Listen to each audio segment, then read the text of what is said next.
Hello' guys চিবিকি studio' চেনেলটোলৈ সকলোকে স্বাগতম জনাইছোঁ। আপোনালোকেও যদি গ্ৰেড 3 গ্ৰেড 4 এক্সাম বা আছাম পুলিচ হওক বা SSCকে ধৰি বিভিন্ন পদৰ বাবে প্ৰিপেয়াৰেশ্যন কৰি আছে, তেনেহ'লে মই আজি আপোনালোকৰ ওচৰত পাৰ্চেণ্টেজৰ মষ্ট ইম্পৰ্টেণ্ট ভিডিঅ' এটা লৈ আনিছোঁ। আপোনালোকে ভালদৰে চাব, শতাংশৰ ওপৰত একদম সৰুৰ পৰা আমি শিকাই যাম আৰু যোনে যোনে একদম ইজি কুৱেশ্যন শিকাই দিম আজি মই প্ৰথমতে, যিহেতু আৰু ছেকেণ্ড ক্লাছৰ পৰা বহুত টাফ হৈ যাব, আপোনালোকে নিশ্চয় গম পায়। আৰু যোনে যোনে এইবোৰ কুৱেশ্যন জানে তেওঁলোকে স্কিপ কৰি দিব পাৰে। ইয়াতে চাব, প্ৰথম কুৱেশ্যনটো কি সুধিছে যে ৩,২৮৭ বা 3,287ৰ 10% কিমান আমাক সুধিছে।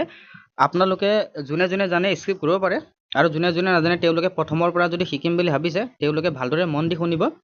ইয়াতে আপোনালোকক মই একদম সহজ নিয়ম এটা শিকাই দিম। চাব, আপোনালোকৰ 1 ছেকেণ্ডো নালাগে, জাষ্ট এটা ক্লিক কৰিলে আপোনালোকৰ এনচাৰ ওলাই যাব। কেনেকৈ? এতিয়া চাব, আপোনালোকে বেছিকেলি কি কৰে যে বেছিভাগ মানুহে ইয়াৰ পাৰ্চেণ্টেজ 10% ওলাবলৈ কি কৰে, 10%ৰ ওপৰত লিখে, যিহেতু আমাক 10% ওলাব দিছে, আৰু তলত যিটো আমাক দিয়া থাকে সেইটো লিখে ৩,২87, আপোনালোকে এইটো লিখে, তাৰপিছতে পূৰণ 100 কৰে। হয়নে নহয় কওকচোন? এনেকুৱাকৈ কৰিলেও আপোনালোকৰ পাৰ্চেণ্টেজটো ওলাব, কিন্তু এনেকুৱাকৈ কৰিলে বহুত দেৰিকৈ ওলাব, আপোনালোকে বহুত অংক কৰিব লাগে। কিন্তু মই আপোনালোকক এটা নিয়ম শিকাই দিম। চাব, আপোনালোকে একো কৰিব নালাগে, 10%। ইয়াতে আমাক কি সুধিছে, অনলি 10% ওলাব দিছে। কি কৈছে? অনলি 10%। আপোনালোকে যদি 10% ওলাব দিয়ে, নাম্বাৰটো কি দিছে আমাৰ, কিহৰ 10% ওলাব লাগে যে 3,287, 3,287ৰ আমাৰ 10% ওলাব লাগে নহয় গাইজ। আমাক যদিহে 10% কয় তেতিয়াহ'লে আপোনালোকে একো কৰিব নালাগে, ডাইৰেক্ট এটা সংখ্যাৰ পিছ মানে দশমিক এটা দি দিব আৰু সেইটোৱে আমাৰ হৈ গ'ল কিমান, 10%। কেনেকৈ লাগিছে চাওক আপোনালোকে, একদম ইজি। যে আমাক ওলাব দিছিলে 3,287ৰ 10%, গতিকে আমি একো নকৰোঁ, 328 লিখিম, পইণ্ট এটা দি দিম, তাৰপিছত 7 লিখি দিম, বাছ। পিছপানৰ পৰা এটা সংখ্যাৰ আগত দশমিক দি দিলে হ'ল, সেইটো হৈছে আমাৰ 10%। কেনেকৈ লাগিছে? গতিকে 328.7% হৈ গ'ল আমাৰ 10%। গতিকে 328.7টো আমাৰ কিমান পাৰ্চেণ্টত দিয়া আছে? অপশ্যন নম্বৰ 1 নম্বৰত দিয়া আছে। গতিকে আমাৰ ৰাইট এনচাৰ হৈ গ'ল অপশ্যন নম্বৰ 1। বুজি পাইছেনে আপোনালোকে? একো কৰিব নালাগে, এটা সংখ্যাৰ আগত দশমিক দি দিব, সেইটোৱে হৈ গ'ল 10%। তেনেহ'লে এইবাৰ আকৌ অকণ 2 নম্বৰ কুৱেশ্যনটোলৈ আহিছোঁ। 2 নম্বৰ কুৱেশ্যনটোলৈ আহিছোঁ গাইজ। 2 নম্বৰ কুৱেশ্যনটো মন কৰিব, এইটো এটা বহুতেই ইম্পৰ্টেণ্ট কুৱেশ্যন হয়। আপোনালোকে যোনে যোনে গ্ৰেড 4 দিম বুলি ভাবিছে তেওঁলোকৰ বাবে এইবোৰ কুৱেশ্যন ইম্পৰ্টেণ্ট হয়, কাৰণ তেওঁলোকক এনেকুৱা ধৰণৰ কুৱেশ্যনবোৰ দিছে। আগৰটো আমাক কি সুধিছিলে যে 10% সুধিছিলে, ইয়াত কিমান কৈছে 30% বা 30% আমাক ওলাব দিছে। বুজি পাইছে? এতিয়া আপোনালোকে চেম আগৰ নিচিনাই কৰিলে হয়, ইয়াত 30 বহালে হয়, তলত কি কৰিলে হয় 245 লিখিলে হয় ইনটু 100, এনেকুৱাকৈ কৰিলে হয় পাৰ্চেণ্টেজ ওলাবলৈ। কিন্তু এনেকুৱাকৈ নকৰাকৈ আপোনালোকে মই শিকোৱা নিয়মটো যদি কৰি দিয়ে, তাতে একদম আপোনালোকৰ ইজি হৈ যাব। খুব বেছি 1 ছেকেণ্ডমান লাগে। চাব আপোনালোকে, এতিয়া আমাক ওলাব দিছে কি 245ৰ কিমান পাৰ্চেণ্ট ওলাব দিছে, আমাক 30% বা 30% ওলাব দিছে। এতিয়া আপোনালোকে কি কৰিব, সেই 30%টো নোলোৱাকৈ প্ৰথমতে 10% ওলাই ল'ব। গতিকে আমাক যদি 10% ওলাব দিলে হয়, মানে কি কৰিব আপোনালোকে 30%ৰ প্ৰথমতে 10%টো ওলাবতো এনেই পাৰে, এটা সংখ্যাৰ আগত দশমিক বহাই দিলে হৈ গ'ল। বুজি পাইছে? এতিয়া কি কৰিব আপোনালোকে, যে 5ৰ আগত যদি আমি বহাই দিওঁ দশমিক এটা, তেনেহ'লে আমাৰ 10% ওলাই গ'ল। আমাৰ 10% কিমান ওলালে, 24.5%টো আমাৰ কিমান হৈ গ'ল, 10%। গতিকে আমাক ওলাব দিছে কিমান পাৰ্চেণ্ট, 30%। গতিকে ইয়াতে আপোনালোকে কি কৰিব এতিয়া, যে 2.45ৰ লগত 3 এটা পূৰণ কৰি দিলে আমাৰ 30% ওলাই যাব। বুজিছে? ইয়াতে আপোনালোকে দশমিকটো উঠাই কিনে কৰি দিব 245, এইটো পূৰণ কৰি দিব, আমাৰ এনচাৰ কিমান ওলাব 735। কিমান ওলাব 735। গতিকে এটা সংখ্যাৰ আগত দশমিক বহাই দিলে হ'ল। গতিকে আমাৰ আপোনালোকে 10% ওলাই কিনে 3 এটা পূৰণ কৰি দিলে হ'ল, 30% ওলাব দিলে। আৰু যদি 40% ওলাব দিয়ে তেনেহ'লে 10% এটা ওলাই কিনে 40% ওলাই দিলে হ'ল। বুজি পাইছে? ইয়াতে চাব আপোনালোকে, আমাৰ কিমান হ'ব 73.5%। এইটো আমাৰ কিমান পাৰ্চেণ্ট হৈ গ'ল, 30%। বুজিছে? আপোনালোকে 10% ওলাই কিনে তাৰ আগত 3 এটা পূৰণ কৰি দিলে আমাৰ হৈ গ'ল এনচাৰ। বুজি পাইছে? ইমানেই। আৰু বুজি পাইছে যদি আপোনালোকে লাইক কৰিব। তেনেহ'লে এইবাৰ 3 নম্বৰ কুৱেশ্যনটোলৈ আহিছোঁ। 3 নম্বৰ কুৱেশ্যনটোলৈ আহিছোঁ গাইজ। 3 নম্বৰ কুৱেশ্যনটোলৈ মন কৰিব, এইটো এটা বহুত ইম্পৰ্টেণ্ট কুৱেশ্যন। বুজি পাইছে আপোনালোকে? বহুত ইম্পৰ্টেণ্ট। ইয়াতে চাব, 998টোৰ 1% কিমান আমাক ওলাব দিছে। বুজি পাইছে? 1% কিমান? আপোনালোকে গ্ৰেড 3 দিম বুলি ভাবিছে যদি তেওঁলোকে যদি জানে এই কুৱেশ্যনটো, তেওঁলোকে কাটি দিব, ইয়াৰ নেক্সট কুৱেশ্যন কেইটা চালেই হ'ল। কিয়নো একদম যোনে যোনে একদম মানে পাৰ্চেণ্টেজ নাজানেই তেওঁলোকৰ বাবেহে মই এনেকুৱা ধৰণৰ কুৱেশ্যনবোৰ লৈ আনিছোঁ, কাৰণ এই সৰু সৰু কুৱেশ্যনবোৰ জানিলেহে তেওঁলোকে ডাঙৰ ডাঙৰবোৰ কৰিব পাৰিব। ইয়াতে চাব আপোনালোকে গ্ৰেড 4ৰ বাবে এইটো কুৱেশ্যন তেওঁলোকৰ বাবে হৈ যায়। এতিয়া চাব আপোনালোকে 1% ওলাব দিলে কি কৰিব আপোনালোকে ঠিক আগৰ নিচিনাই কৰিব সকলোৱে 1% ওপৰত লিখিব 9982 দিব তাৰপিছতে ইনটু 100 কৰি দিব ইয়াৰ 1% ওলাই দিব চাওকচোন আপোনালোকে কাটা কাটি কৰোঁতে কিমান টাইম লাগিব যদিহে আপোনালোকে এনেকুৱাকৈ ওলাই এতিয়া আমি শিকাই দিম চাব 1% ওলোৱা বা 5% ওলোৱা বা 4% আগতে কিমান শিকাইছিলোঁ 10% তাৰপিছতে 20% 30% 50% 60% বোৰ আপোনালোকে নিশ্চয় ওলাব পাৰিব তাৰ ভিতৰত কি কৰিব 10% টা ওলাই কিনি বাকি আমাৰ 50% ওলাব দিলে তাৰ লগত 5 এটা পূৰণ কৰিলে আমাৰ ওলাই যায় বুজি পাইছে আপোনালোকে এতিয়া কৰিব এতিয়া আমি ইয়াৰ পৰা যদি 1% ওলাব লাগে চাব 9982 ৰ পৰা যদি আমি 1% ওলাব লাগে তেনেহলে কি কৰিম আগৰটোৰ এটা সংখ্যাৰ আগত দশমিক দি দিলে আমাৰ ওলাই গৈছিলে ইয়াতে কি কৰিব আপোনালোকে দুটা সংখ্যাৰ আগত দশমিক দি দিব বুজিছে 1% মানে কি দুটা সংখ্যাৰ আগত দশমিক দি দিব আমাৰ 1% হৈ গল ইমানে এনসাৰ কেনেকুৱা লাগিছে চাওক এটা আমাৰ এনসাৰ কি হল 99.82 এটো হৈছে আমাৰ 1% বুজিছে আমাৰ 9982 আমাৰ 1% কিমান 99.82 হৈ গৈছে আমাৰ কিমান 1% এটো হৈ গল আমাৰ এনসাৰ যদি আমাক এতিয়া কি কলে হয় যদিহে আমাক ইয়াত 5% ওলাব দিলে হয় তেনেহলে আমাৰ ইয়াৰ লগত 5 এটা পূৰণ কৰিলে আমাৰ 5% ওলাই গলে হয় বুজিছে এটো হৈছে আমাৰ পাৰ্চেন্টেজৰ অংক একদম ইজি আপোনালোকে চিন্তা কৰিব নালাগে আৰু সিলেবাসটো আহি গল আপোনালোকে নিশ্চয় গম পাইছে যে আমাৰ সিলেবাসও আহি গল আপোনালোকে খালি এতিয়া পঢ়ক বুজি পাইছে আপোনালোকে খালি এটা পঢ়া শুনা কৰক যে গ্ৰেড 3 লেভেলৰ 35 নম্বৰ মেথছ আহিব আৰু গ্ৰেড 4 লেভেলৰ 25 না কিমান এটা মেথছ আহিব আপোনালোকে 25 টাই পাৰিব লাগিব তেনেহলে এবাৰ 4 নম্বৰ কোৱেশ্চনটোলৈ আহিছো 4 নম্বৰ কুৱেশ্যনটো লৈ আছো গাইস 4 নম্বৰ কুৱেশ্যনটোহে এটা বঢ়িয়া কুৱেশ্যন লৈ আনিছো এবাৰ পৰা অকনমান টাফ কুৱেশ্যন আনিম আৰু আপোনালোকে ভালদৰে মনত ৰাখিব এইটো কুৱেশ্যন গ্ৰেড 3 লেভেলৰ সকলো চাব পাৰে CSSL ত আহিছিল এই কুৱেশ্যনটো বহুত ইম্পৰ্টেন্ট 2023 চনত আহিছিল বেছি দিনৰ কুৱেশ্যন নহয় এইটো 2023 চনত আহিছিল আপোনালোকে ভালদৰে নোট কৰিব পাৰে এই কুৱেশ্যনটো ইয়াতে প্ৰশ্নটো কি সুধিছে আপোনালোকে এবাৰ চাই থৈ দিব যদি x ৰ 50% সমান সমান y ৰ 30% হয় মানে x ৰ 50% টো y ৰ 30% হয় তেন্তে x আৰু y ৰ অনুপাত কিমান বুজি পাইছেনে x আৰু y ৰ অনুপাত কিমান গ্ৰেড 3 লেভেলৰ বাবে হয় এইটো কোৱেশ্যন এইটো গ্ৰেড 3 লেভেলতে আহিব পাৰে কিয়নো CSSL ত আহিছিল যেতিয়া আপোনালোকে প্লিজ গাইস ভাল লাগিছে যদি ক্লাসটো অকনমান লাইক কৰি দিবচোন আপোনালোকে লাইক নকৰে ইয়াতে চাবা আপোনালোকে প্ৰশ্নটো আকৌ এবাৰ পঢ়ি দিছো যদি x ৰ 50% সমান সমান y ৰ 30% হয় তেন্তে x আৰু y ৰ অনুপাত কিমান গতিকে আমাৰ যেটো দিছে সেইটো লিখিলো x ৰ 50% যেহেতু ৰ এটা দি দিছে পিছ মানে গতিকে আমি হেতু ৰ মানে কি পূৰণ চিন আপোনালোকে সকলোৱে জানে x ৰ কিমান পাৰ্সেন্ট 50% x ৰ কিমান পাৰ্সেন্ট দিছে 50% সমান সমান কি হয় বুলি কৈছে y ৰ 30% ৰ সমান হয় y ৰ 30% ৰ সমান হয় গতিকে এতিয়া আমি x আৰু y ৰ অনুপাত ওলাব লাগে সেইটো আপোনালোকে মন কৰিব ভালদৰে আমি 0 দি 0 এটা কাটি দিছো গতিকে x থাকিলে x এনেকা নিলিখো গাইস ভালদৰে মন কৰিব আপোনালোকে আমি x আৰু 5 পূৰণ কৰিলে 5x পাও এনেকুৱাকে লিখিম তাৰ পিছতে y আৰু 3 পূৰণ কৰিলে 3x পাও কিমান পাও 3x পাও গতিকে এইটো হৈছে আপোনালোকৰ আটাইতকৈ ভালকৈ বুজা কথাটো কেনেকৈ চাব এতিয়া আপোনালোকে x ৰ মান ললে সদায় কি কৰিব এতিয়া আমি অনুপাত লব লাগে গতিকে x ৰ মানটো 3 হৈ যাব আৰু ডাবল x লিখি দিছো ইয়াতে চাব আপোনালোকে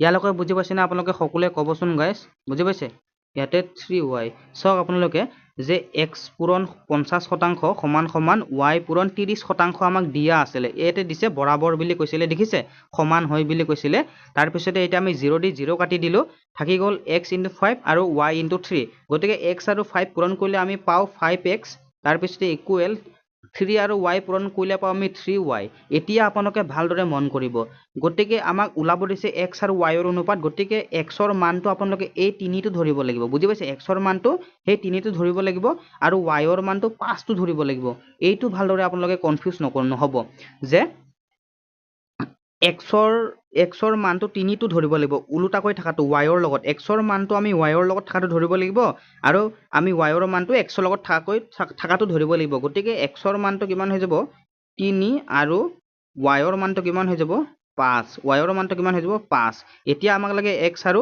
y ৰ অনুপাত বুজিছে গতিকে আমাৰ কিমান হৈ যাব 3:5 হৈ যাব 3 কিমান হৈ যাব 5 হৈ যাব বুজি পাইছে না আপোনালোকে আকৌ এবাৰ কৈ দিছো চাওক গাইস ভালদৰে বাৰে বাৰে কোনো টিচাৰে আপোনালোকক নকব ভালদৰে মন ৰাখিব যে xৰ মানটো yৰ লগত থাকাটো হৈ যাব xৰ মানটো কি yৰ লগত থাকাটো হৈ যাব আৰু yৰ মানটো xৰ লগত থাকাটো হৈ যাব মানে x হৈ যাব 3 আৰু y হৈ যাব 5 গতিকে x আৰু yৰ অনুপাত লাগে গতিকে x টো ফাৰ্ষ্টতে আছে 3 হ'ব তাৰ পিছতে y টো পিছপানে আছে 5 হ'ব গতিকে 3 অনুপাত 5 হৈ গ'ল xৰ অনুপাতটো 3 অনুপাত 5 হৈ গ'ল গতিকে 3 অনুপাত 5 টো আমাৰ অপচন নম্বৰ 3 ত দিয়া আছে বুজি পাইছে ৰাইট এনসাৰ হৈ গ'ল অপচন নম্বৰ 3 এতিয়াও যদি আপোনালোকে বুজি পোৱা নাই তেনেহলে কমেন্ট কৰি দিব আগৰ ক্লাছতো কোনোবাই বুজি নাই পোৱা বুলি কৈছে সৰল কৰাটো সিম্পলিফিকেশনটো মই নেক্সট ক্লাছত সিম্পলিফিকেশনৰ বিষয় লৈ আনিম তেনেহলে আমি এবাৰ 5 নম্বৰ কুৱেশ্যনটোলৈ আহিছো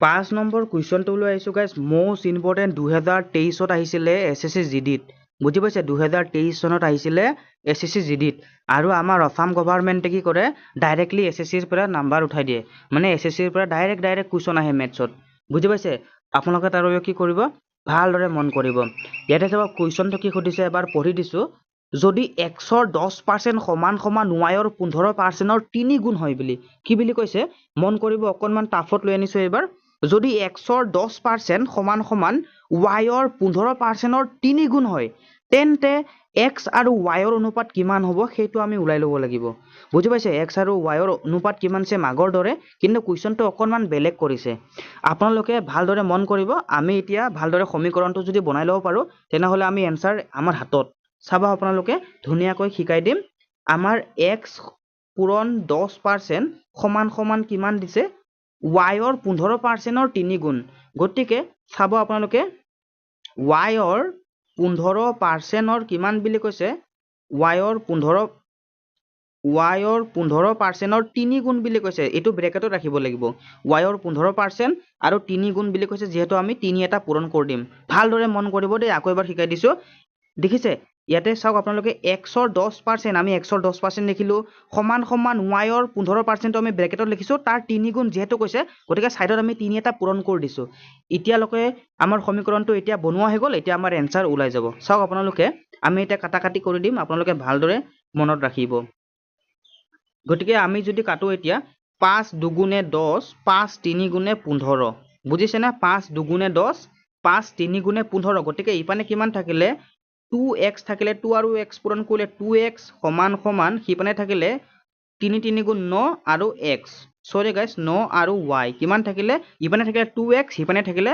9y গতিকে এতিয়াতো কৈছিলো আপোনালোকক মই এটোতো আপোনালোকে পাহৰি যোৱা নাই নিশ্চয় যে xৰ মানটো yৰ লগত থাকাটো হয় আৰু yৰ মানটো xৰ লগত থাকাটো হয় গতিকে xৰ মান হৈ যাব 9 সমান সমান yৰ মানটো হৈ যাব 2 বুজি পাইছে yৰ মানটো হৈ যাব 2 গতিকে আমাৰ 9 অনুপাত 2 হৈ যাব এনসাৰ কিমান হৈ যাব 9 অনুপাত 2 এইটো হৈছে গ্ৰেড 3 লেভেলৰ শতাংশৰ কুৱেশ্যন হয় চাওকচোন আপোনালোকে অকনমান দেখাত টাফ নিচিনা লাগে আৰু যেতিয়া আপোনালোকে কৰে তেতিয়া একদম ইজি লাগি যায় হয়নে নহয় কওকচোন চাব আৰু যোনে যোনে অলপমান বেয়াকৈ কমেন্ট কৰে আৰু যোনে যোনে বুজি পায় তেওঁলোকক মই এতিয়াও কৈছো তেওঁলোকে স্ক্ৰিপ্ট কৰি দিব পাৰে কাৰণ তেওঁলোকে টাফ কুৱেশ্যনবোৰ চাব পাৰে বুজি পাইছে যোনে একদমেই নাজানে তেওঁলোকৰ কাৰণে মই সৰু সৰু কুৱেশ্যন কেইটা এনে আনিছিলো ফাৰ্ষ্টতে এটা চাব আকৌ এবাৰ লাষ্ট বুজাই দিছো আপোনালোকে খালি বুজি পালেই হ'ল টাইমৰ লগত কথা নাই এটা চাব xৰ কিমান দিছিলে xৰ মানটো 10% সমান সমান yৰ 15%ৰ 3 গুণ বুলি কৈছিলে গতিকে আমি ব্ৰেকেটত y or 15% লিখিছো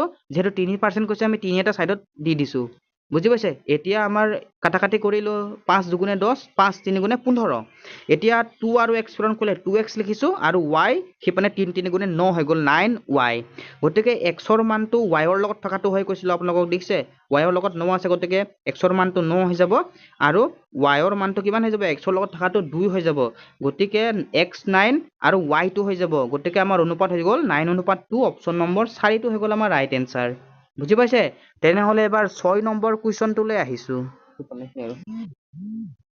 6 নম্বৰ কুৱেশ্যনটোলৈ আহিছো গাইস 6 নম্বৰ কুৱেশ্যনটো বহুতেই ইম্পৰ্টেন্ট কুৱেশ্যন হয় আপোনালোকৰ বাবে কিয়নো এই কুৱেশ্যনটো দেখাত ইজি লাগে কিন্তু অকনমান উলাওতে টান কুৱেশ্যন এটাৰ সময় যিমান লাগে এই কুৱেশ্যনটোতো হিমানে সময় লাগে আৰু এই কুৱেশ্যনটো একদম ইজি আছে তথাপিও 2022 চনত এসএসসি জিডিত আহিছিলে আপোনালোকে চাওকচোন এসএসসি জিডিত যদি এনেকুৱা ধৰণৰ কুৱেশ্যন আহে আপোনালোকে কিয় পাছ কৰিব নোৱাৰিব চাওক আপোনালোকে ইমান সহজ কুৱেশ্যন আহিছে যে 5.6 কিলোগ্ৰামৰ কিমান শতাংশ 140 গ্ৰাম হয় বুলি সুধিছে চাওক অকনমান টাফে আছে অলপমান টাইম লাগে বাৰু কুৱেশ্যনটো কৰোতে ইমান সহজ নহয় এতিয়া আমি এটা কামেই কৰিব লাগিব, আমি কিলোগ্ৰামটোক সদায় গ্ৰামত নিবলৈ চেষ্টা কৰিব লাগে।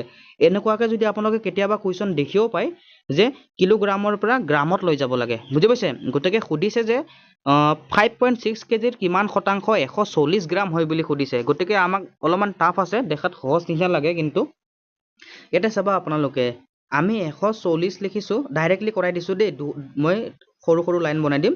140 লিখিছোঁ আৰু কিমান গ্ৰাম দিয়া আছে, সৰি গাইজ, কিমান কিলোগ্ৰাম দিয়া আছে 5.6, বুজিছে? এইটো আপোনালোকে 140টো গ্ৰাম বুলি ভাবি থাকক, মই ইয়াতে লিখি নিদিওঁ আৰু জি বুলি আপোনালোকে বহাই লওক। এতিয়া চাব 140 গ্ৰাম দিয়া আছে আমি লিখিছোঁ আৰু কিলোগ্ৰামটো 5.6 দিয়া আছে। এতিয়া আপোনালোকে সকলোৱে জানে যে 1000 গ্ৰামে 1 কিলোগ্ৰাম, বুজি পাইছেনে? 1000 গ্ৰামে আমাৰ 1 কিলোগ্ৰাম। গতিকে আমি যিহেতু গ্ৰামত নিম তাৰ লগত আমি 1000টা পূৰণ কৰি দিব লাগিব, যিহেতু 1000 গ্ৰামে 1 কিলোগ্ৰাম।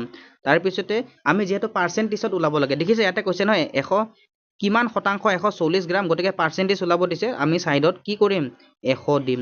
এইটো আপোনালোকে ভালদৰে মনত ৰাখক। চাওক আমি 140 গ্ৰামটো ওপৰত লিখিছোঁ, যিহেতু তাৰ ওলাব দিছে, যোনটো ওলাব দিয়ে সেইটো সদায় ওপৰত থাকে, আপোনালোকে নিশ্চয় জানে। আৰু দিছে কোনটো আমাৰ 5.6 কিলোগ্ৰাম, গতিকে আমি 5.6টো লিখিছোঁ, যিহেতু আমি কিলোগ্ৰামৰ পৰা গ্ৰামত নিবলৈ লাগে, গতিকে আমি 1000টো দিবই লাগিব, যে 1000 গ্ৰামে 1 কিলোগ্ৰাম। এতিয়া চাব আপোনালোকে ভালদৰে মন কৰিব, আমি আৰু এক লাইন লিখি দিছোঁ, নিলিখো ক'লেও পাৰোঁ। আমি 140টো লিখিছোঁ, তাৰপিছতে চাব এতিয়া ভালদৰে 5.6 আমি নিলিখোঁ। এতিয়া চাব আপোনালোকে আমি দশমিকটো উঠাই দিম, বুজি পাইছেনে? আমি এবাৰ কি কৰিম, দশমিকটো উঠাই দিম, আৰু দশমিকটো উঠাই দিয়াৰ লগে লগে কি হৈ যাব আপোনালোকে চাওক যে আমি ইয়াত দশমিক এটা উঠাই দিলোঁ আৰু এইপিনে 100ৰ লগত এটা দশমিক যাবগৈ, চৰি গাইজ দশমিক নহয়, এটা শূন্য যাবগৈ, বুজি পাইছে? চাওক আমি 5.6 আছিলে, গতিকে আমি দশমিকটো উঠাই দিয়াৰ লগে লগেতো আপোনালোকে নিশ্চয় জানে দশমিকৰ পিছপানে যদি দুটা শূন্য থাকে, চৰি গাইজ দশমিকৰ পিছপানে যদি দুটা সংখ্যা থাকে তেনেহ'লে দুটা শূন্য বাঢ়ি যায়। গতিকে দশমিকৰ পিছপানে এটা শূন্য আছে, গতিকে এটা শূন্য বাঢ়ি গ'ল, এটা শূন্যটো আমি ইয়াৰ লগত দি দিলোঁ, বুজিছে? গতিকে ইয়াৰ তিনিটা শূন্য কাটি দিলোঁ, বুজি পাইছে? ইয়াৰ তিনিটা শূন্য কাটি দিলোঁ। এতিয়া আমি কাটিম, ভালদৰে মন কৰিব। আমি যদি কাটো 14 4 গুণে 56 আৰু 14 আমাৰ 10 গুণে 140, কিমান 14 10 গুণে 140, গতিকে আমি কিহৰে কাটিলোঁ, 14ৰে কাটিলোঁ। গতিকে ওপৰত থাকি গ'ল কিমান 10 আৰু তলত থাকি গ'ল কিমান 4, গতিকে এইটোক যদি আমি ডিভাইড কৰোঁ তেনেহ'লে 4 দুগুণে 8, 2 থাকিলে 4 5 গুণে 20, 2.5 ওলাব। আপোনালোকে কৰি চাব পাৰে, 2.5 ওলাব। গতিকে আমাৰ এনচাৰ হৈ গ'ল 2.5। গতিকে 5.6 কেজিৰ কিমান শতাংশ 140 আছিলে, আমাৰ 2.5 শতাংশ 140 গ্ৰাম হয়, বুজিছে? একদম ইজিকৈ শিকাই দিছোঁ, আকৌ এবাৰ কৰাই দিছোঁ, চাওক আপোনালোকক কোনো কৰাই নিদিব এনেকুৱাকৈ। চাব আমি 140টো যোনটো ওলাব লাগে সেইটো সদায় ওপৰত ৰাখিব লাগে, গম পালে? আৰু এইটো আপোনালোকে অকণমান এইখিনিতহে বুজি নাপালে। চাওক আপোনালোকে 5.6 গ্ৰাম লিখিছে নহয়, তাৰপিছতে আমি যিহেতু গ্ৰামত নিম, আমি 1000 গ্ৰাম 1 কিলোগ্ৰাম আমি সকলোৱে জানো, গতিকে আমি 1000টা ছাইডত লিখি দিছোঁ। তাৰপিছতে যিহেতু শতাংশ ওলাব দিছে, ছাইডত 100 হ'ব লাগিব। গতিকে আমি দশমিকটো উঠাই ল'বলৈ কি কৰিব লাগিব, আমি 140টো লিখিছোঁ ওপৰত, দেখিছে 140টো লিখিছোঁ, তাৰপিছতে তলত 56 লিখি দিছোঁ, দশমিকটো উঠাই লৈছোঁ। আৰু দশমিকটো উঠাই দিয়াৰ লগে লগে আমাৰ ইয়াত এটা শূন্য আহি গ'ল, দেখিছে? দশমিকৰ পিছপানে যিহেতু এটা সংখ্যা আছিলে কাৰণে এটা শূন্য আহিলে, যদিহে আমাৰ দুটা সংখ্যা থকা হ'লে তেনেহ'লে দুটা শূন্য আহিল হয়।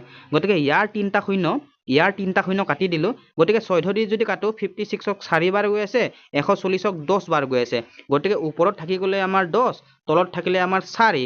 গতিকে যদি আমি কাটো এনেকুৱাকৈ হৰণ কৰিলে এনেকুৱাকৈ হ'ব, ভিতৰত থাকিব 10, বাহিৰত থাকিব 4। 4ৰে আমি 10ক কাটিলে দুবাৰ যায়, থাকে কিমান 2, আৰু 2 দি আমাৰ 4ৰে কাটিব নোৱাৰোঁ, গতিকে ইয়াতে দশমিক এটা আহিব, ইয়াতে শূন্য এটা হৈ যাব, গতিকে 4 5 গুণে 20, এইটো হৈছে আমাৰ এনচাৰ, বুজি পাইছে? গতিকে আমাৰ 2.5%টো অপশ্যন নম্বৰ 1ত দিয়া আছে। গতিকে আমাৰ ৰাইট এনচাৰটো হৈ গ'ল অপশ্যন নম্বৰ 1, বুজি পাইছে? তেনেহ'লে 7 নম্বৰ কুৱেশ্যনটোলৈ আহিছোঁ। 7 নম্বৰ কুৱেশ্যনটোলৈ আহিছোঁ গাইজ। 7 নম্বৰ কুৱেশ্যনটোলৈ মন কৰিব। এনেকুৱা ধৰণৰ কুৱেশ্যনবোৰো গ্ৰেড 4 লেভেলত আহে, কেতিয়াবা আহে। আৰু আজি পাৰ্চেণ্টেজৰ কুৱেশ্যন লৈ আনিছোঁ, যিহেতু একদম সৰু কুৱেশ্যন লৈ আনিছোঁ, বুজি পাইছেনে? একদম সৰু। গতিকে এতিয়া আমি ভালদৰে মন কৰিম, চাব ইয়াতে কি সুধিছে, তেতিয়াহে আপোনালোকে কি কৰিব, ডাঙৰ কুৱেশ্যনবোৰ কৰিব পাৰিব। 36 মিনিট 1 দিনৰ কিমান শতাংশ বুলি কৈছে, কি বুলি কৈছে, 36 মিনিট 1 দিনৰ কিমান শতাংশ, এনেকুৱা ধৰণৰ কুৱেশ্যনবোৰো ডাইৰেক্টলি আহি যায় কেতিয়াবা। এতিয়া আপোনালোকে ভালদৰে মন কৰিব, ইয়াতে চাব আপোনালোকে একদম সৰুৰ পৰা শিকিম আমি। গতিকে আপোনালোকে কি কৰিব লাগিব, যোনটো ওলাব দিয়ে সেইটো আমি সদায় ওপৰত লিখিব লাগে, 36টো ওপৰত লিখিব লাগে। এতিয়া চাব একদম শ্বৰ্টকৈ কৰি লৈ যাওঁ। 1 দিনত কিমান ঘণ্টা গাইজ, 1 দিনত 24 ঘণ্টা, গতিকে আমি 24 ঘণ্টা লিখিছোঁ। পূৰণ 1 ঘণ্টাত কিমান মিনিট, 60 মিনিট যেহেতু আমাৰ 36টো মিনিটত দিয়া আছে সেইটো আমি মিনিটত লৈ যাব লাগিব চাওক আপোনালোকে যে 36 লিখিলো তাৰ পিছতে এক দিনত 24 ঘণ্টা আমি লিখিছো 24 পূৰণ 60 60টো কি গাইস 1 ঘণ্টাত 60 মিনিট আৰু যেহেতু শতাংশ ওলাব লাগে আমি সাইডত 100 ৰে পূৰণ কৰিব লাগে এইটো গম পাইছে আপোনালোকে নিশ্চয় এটা কটাকটি কৰিম আপোনালোকে ভালদৰে মনত ৰাখিব গতিকে 12 ৰে কাটিলে 12 দুগুণে 24 12 3 গুণে 36 3 20 গুণে 60 কিমান 3 20 গুণে 60 3 20 গুণে 60 আৰু 20 5 গুণে 100 গতিকে আমাৰ এনসাৰ কিমান হল 5 বুজিছে আৰু তলত 2 এটা আছিল মানে আমাৰ 5/2 হল আৰু যদি কাটো আমি তেনেহলে 5/2 2 ৰে যদি আমি 5ক কাটো তেনেহলে 2.5% হয় কিমান পাৰ্সেন্ট হয় 2.5% এনসাৰ দেখিলে একদম ইজি কেনেকুৱা লাগিছে আপোনাক কওকচোন চাওক 36 টো ওলাব দিছিলে আমি ওপৰত লিখিছো আৰু যেহেতু এদিনত 24 ঘণ্টা আমি 24 লিখিছো পূৰণ 1 ঘণ্টাত কিমান মিনিট 60 মিনিট যেহেতু আমি মিনিটত লৈ যাব লাগিব ইপিনে 100 এতিয়া 12 দি আমি 24 কাটিলে দুবাৰ যায় দেখিছে এইটো তাৰ পিছতে তিনিবাৰ যায় আমি 12 দি 36 কাটিলে 3 ৰে যদি আমি 60 কাটো তেনেহলে 20 বাৰ আৰু 20 ৰে যদি আমি 100 কাটো 5 বাৰ গতিকে ওপৰত থাকিলে 5 আৰু তলত থাকিলে 2 গতিকে আমাৰ যদি 2 ৰে 5ক কাটো তেনেহলে 2.5% হয় 36 মিনিট এক দিনৰ কিমান পাৰ্সেন্ট 2.5% গতিকে আমাৰ এনসাৰ ওলালে অপচন নম্বৰ 1 বুজি পাইছেনে অপচন নম্বৰ 1 টো হৈ গল আমাৰ ৰাইট এনসাৰ তেনেহলে এবাৰ আমি 8 নম্বৰ কুৱেশ্যনটোলৈ আহিছো 8 নম্বৰ কুৱেশ্যনটো লৈ আছো গাইস 8 নম্বৰ কুৱেশ্যনটো মন কৰিব বহুতে ইম্পৰ্টেন্ট কুৱেশ্যন হয় ইয়াতে চাব আপোনালোকে কুৱেশ্যনটো কি সুধিছে চাব 50,000ৰ 120%ৰ 0.08% কিমান বুলি কৈছে চাওক 50,000ৰ 120%ৰ 0.08% কিমান বুলি সুধিছে বহুতে ইম্পৰ্টেন্ট কুৱেশ্যন হয় বুজি পাইছে আপোনালোকে এতিয়া এটা কথা মন কৰিব ভালদৰে মই কুৱেশ্যনটো কৰাও আপোনালোকে এইটো কুৱেশ্যনো এছএছসি জিডিত আহিছিলে 2022 চনত এইটো কুৱেশ্যন 2022 চনত আহিছিলে আৰু এইটো কুৱেশ্যন গ্ৰেড 3 ত আহিবলৈ একদমেই চান্স আছে বুজি পাইছে এতিয়া আমাক কিমান দি দিছে 50,000 কিমান দিছে 50,000 কিমান দিছে 50,000 এইটো আপোনালোকে ভালদৰে মন কৰিব তাৰ পিছতে পূৰণ লিখিছো তাৰ পিছতে কিমান পাৰ্সেন্ট দিয়া আছে 120% বুজি পাইছে কিমান পাৰ্সেন্ট দিয়া আছে 120% আৰু আমি যেটো পাৰ্সেন্টেজ ওলাব লাগে তলত 100 হৈ যাব বুজিছে আৰু হিপানে কিমান দি দিছে 0. গাইস এটা 0.08% নিলিখো ডাইৰেক্ট আমি দশমিকটো উঠাই দিম বুজি পাইছে আমি ডাইৰেক্ট দশমিকটো উঠাই দিম চাব আপোনালোকে গতিকে আমি দশমিকটো উঠাই দিয়া লগে লগে আমি ইয়াতে 8 হৈ ওপৰত 8 হৈ যাব আৰু তলত 100 বহালো হয় বুজি পাইছে 100 এতিয়া চাব আপোনালোকে 100 বহাইছো নহয় গতিকে দশমিকৰ পিছ মানে দুটা সংখ্যা আছিল গতিকে আমি দশমিকটো যদি উঠাও তেনেহলে আৰু দুটা সংখ্যা ইয়াৰ লগত লগ হৈ যাব ইয়াৰ লগত এটো বুজি পাইছে আপোনালোকে চাওক আমি যদি আৰু এটা লাইন বনালো হয় তেনেহলে ইয়াতো 0.08% লিখি তলত 100 লিখিলো হয় কিন্তু আমি নেক্সট লাইনত কি কৰিলো হয় এইবোৰ একেই থলো হয় খালি ওপৰত 8 এটা লিখি যেহেতু দুটা সংখ্যা আছে দশমিকৰ পিছ মানে তলত আমি দুটা শূন্য লগাই দিলো হয় ইমানেই যেহেতু আমি এক লাইনত কৰি দিছো চাব এতিয়া এইটো আপোনালোকৰ এইখিনিয়ে মেন বাকি কাটাকাটি কৰাটো একদম ইজি 4টা শূন্য কাটি দিলো আমাৰ কাম শেষ বুজি পাই 4টা শূন্য কাটি দিলো আমাৰ কামেই শেষ আমি যদি 20 ৰে কাটো তেনেহলে 100ক 5 বাৰ 120ক 6 বাৰ বুজি পাইছে 120ক 6 বাৰ আৰু ইপিনে 5 আৰু ইপিনে 5 আছিল কাটা গতিকে আমাৰ 6 8 গুণ 48 আমাৰ এনসাৰ কিমান হলে 48 বাস ইমানেই এনসাৰ বুজি পাইছে ইমানেই গাইস কি কৈছিলে আমাক 50,000ৰ 120%ৰ 0.08% কিমান বুলি সুধিছিলে কিমান আমাৰ 48 ওলালে এনসাৰ গতিকে আজিলৈ ইমানখিনি আৰু যদি ভাল লাগিছে তেনেহলে সাবস্ক্ৰাইব কৰি দিব চেনেলটো আৰু এটা লাইক কৰি দিব নেক্সট ক্লাস পুৰা ডাঙৰ কুৱেশ্যনবোৰ আনিম গ্ৰেড 3 লেভেলৰ পুৰা ডাঙৰ কুৱেশ্যনবোৰ আনিম নেক্সট ক্লাছত বুজিছে জাস্ট এটো আজি আপোনালোকক কনসেপ্টবোৰ বুজাই লবলৈ আনিছিলো তেনেহলে আজিলৈ সামৰিছো